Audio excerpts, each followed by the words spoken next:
हिंदवी स्वराज्याचे सरसंस्थापक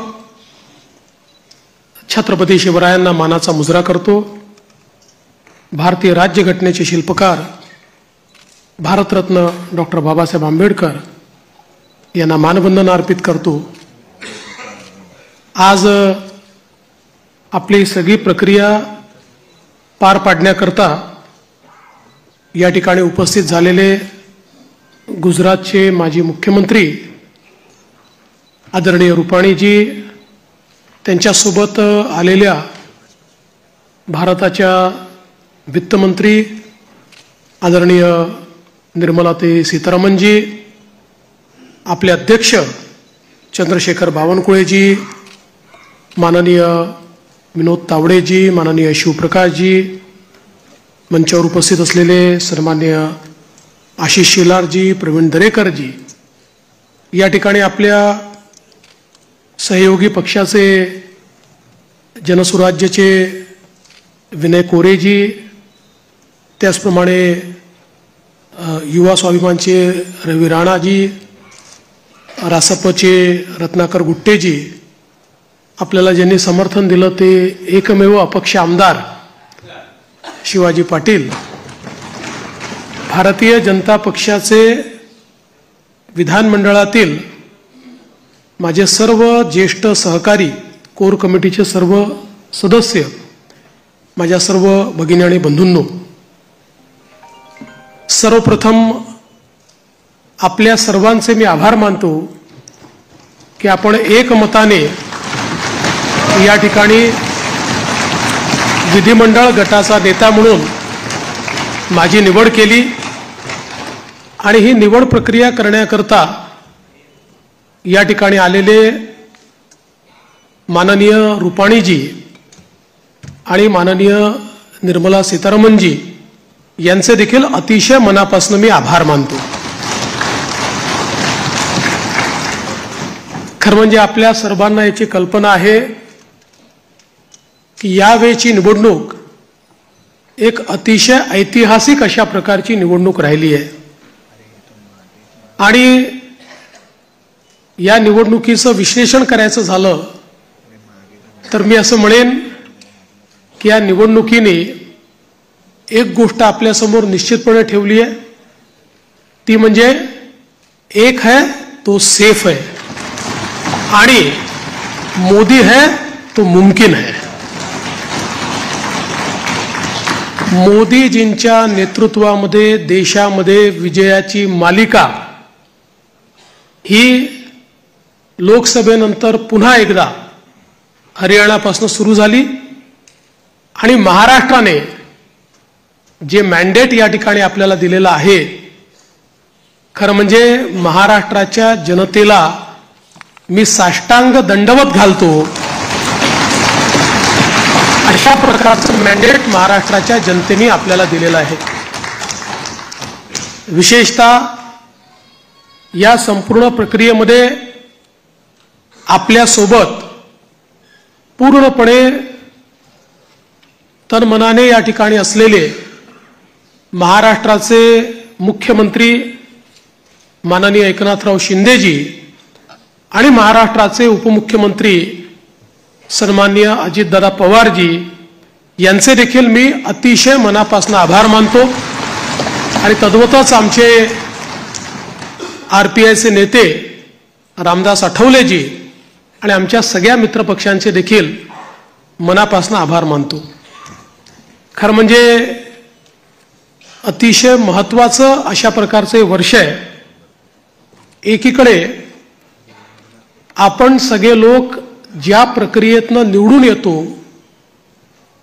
ती प्रक्रिया ज्या संविधानाने आपल्याला दिली, भारतरत्न डॉक्टर बाबासाहेब आंबेडकरांनी तयार केलेलं आमचे संविधान, या संविधानाची 75 वर्ष पूर्ण होत आहेत आणि म्हणून सर्वार्थानं एक अत्यंत महत्त्वाचं अशा प्रकारचे वर्ष आहे। कारण आपल्याला कल्पना आहे की देशाचे प्रधानमंत्री माननीय मोदीजी हे देखील नेहमी सांगतात की कुठल्याही ग्रंथापेक्षा, धर्मग्रंथापेक्षा माझ्याकरता भारताचं संविधान सगळ्यात महत्त्वाचं आहे आणि एक असं संविधान की ज्या संविधानाने प्रत्येक भारतीयाला जगण्याचा, मोठं होण्याचा, समृद्ध होण्याचा अधिकार दिला आणि भारताला जगातले एक उत्तम राष्ट्र म्हणून प्रस्थापित करण्याचं काम केलं. अशा या संविधानाच्या 75 वर्ष पूर्ण होणाऱ्या अमृत महोत्सवी वर्षात पुन्हा एकदा या ठिकाणी आपण सरकार स्थापन करतोय. दुसरं, आपल्या सर्वांना कल्पना आहे की ज्यांनी समस्त हिंदुस्थानामध्ये मोगली आक्रमणानंतर आमची श्रद्धास्थानं जी उद्ध्वस्त झाली होती त्या सर्व श्रद्धास्थानांचं पुनरुज्जीवन केलं, त्या राजमाता अहिल्यादेवी होळकर यांचंही 300वं जयंती वर्ष हेच आहे. त्यामुळे मला असं वाटतं की ही देखील एक अत्यंत महत्त्वाची गोष्ट आहे.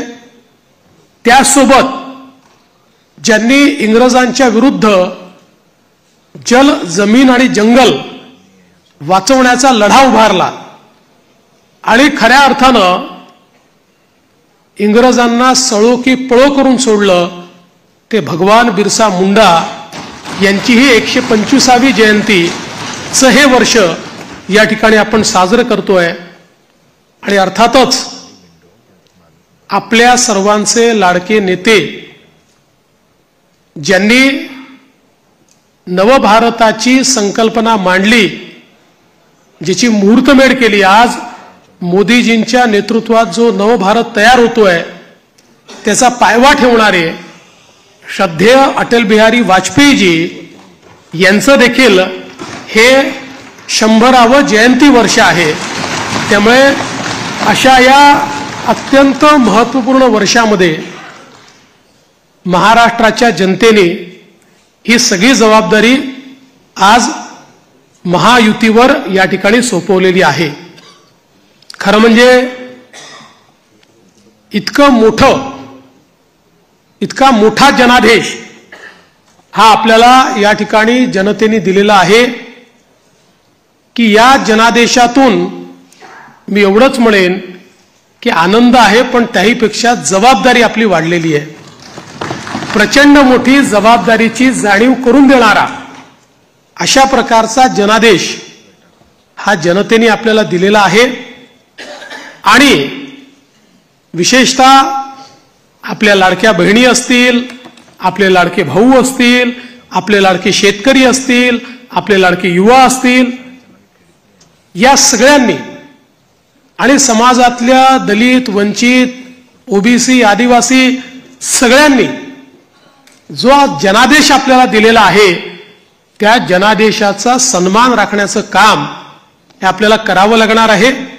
आणि म्हणून निश्चितपणे आपली प्राथमिकता आपण सुरू केलेल्या योजना आणि आपण दिलेली आश्वासनं ही पूर्ण करणं याच्याकडे आपली प्राथमिकता तर असेलच, पण त्यासोबत महाराष्ट्राला पुढे नेण्याकरता, महाराष्ट्राला सर्व आघाड्यांवर पहिल्या क्रमांकावर आणण्याकरता आपल्या सर्वांना या ठिकाणी सातत्याने कार्यरत राहायचं आहे.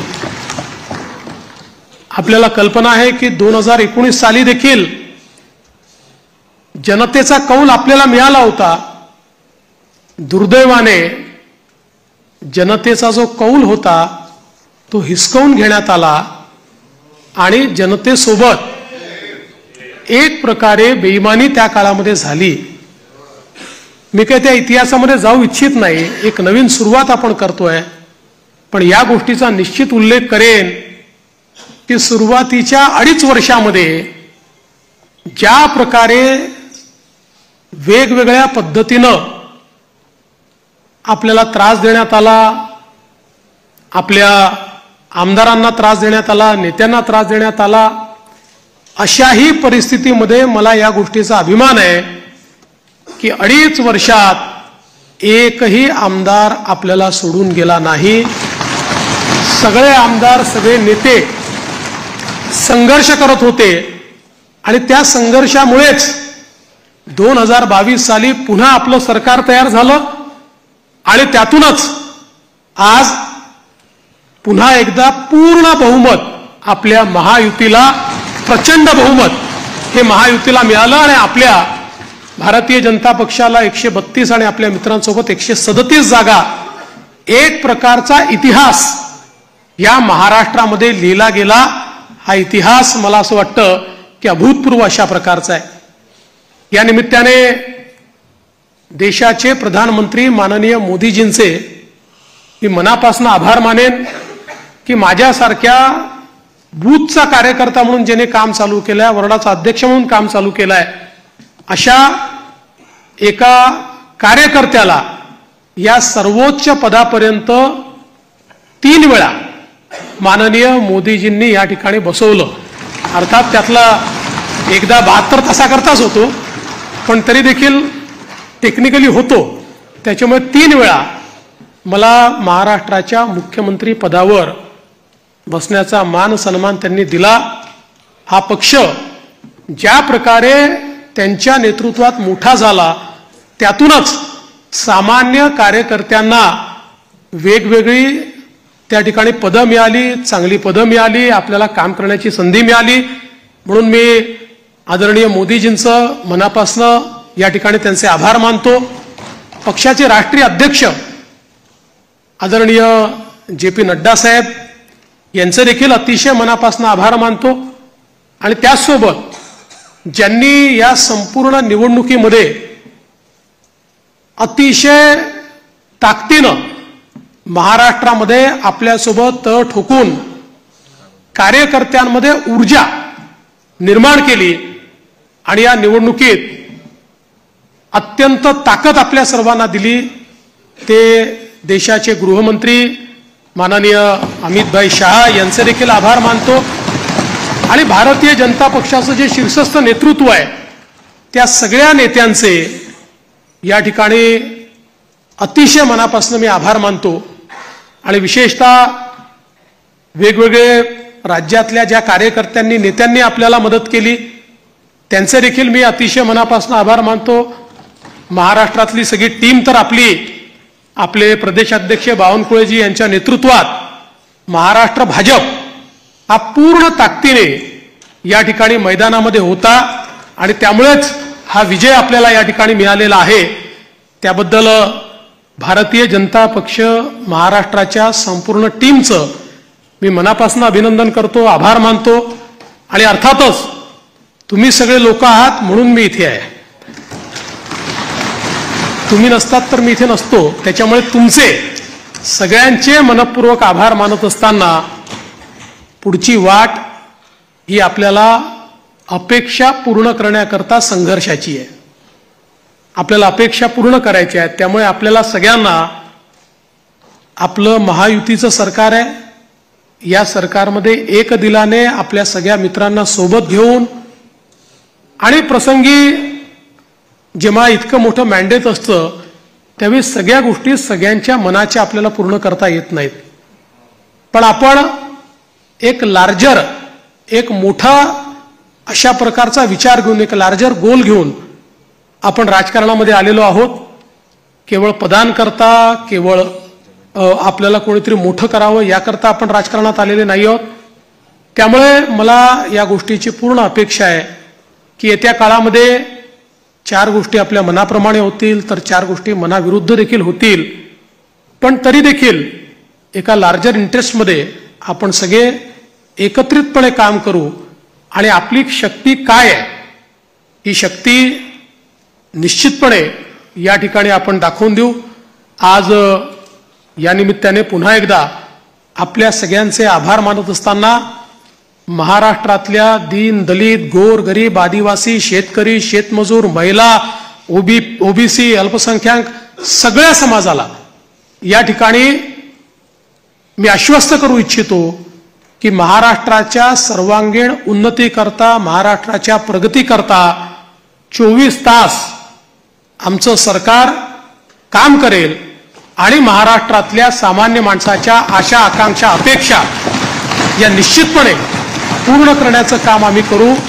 पुन्हा एकदा आपल्या सर्वांचे आभार मानतो. माननीय देशाचे पंतप्रधान नरेंद्र मोदीजी यांचे मनापासून आभार मानतो आणि माझं बोलणं संपवतो. धन्यवाद. जय हिंद. जय महाराष्ट्र.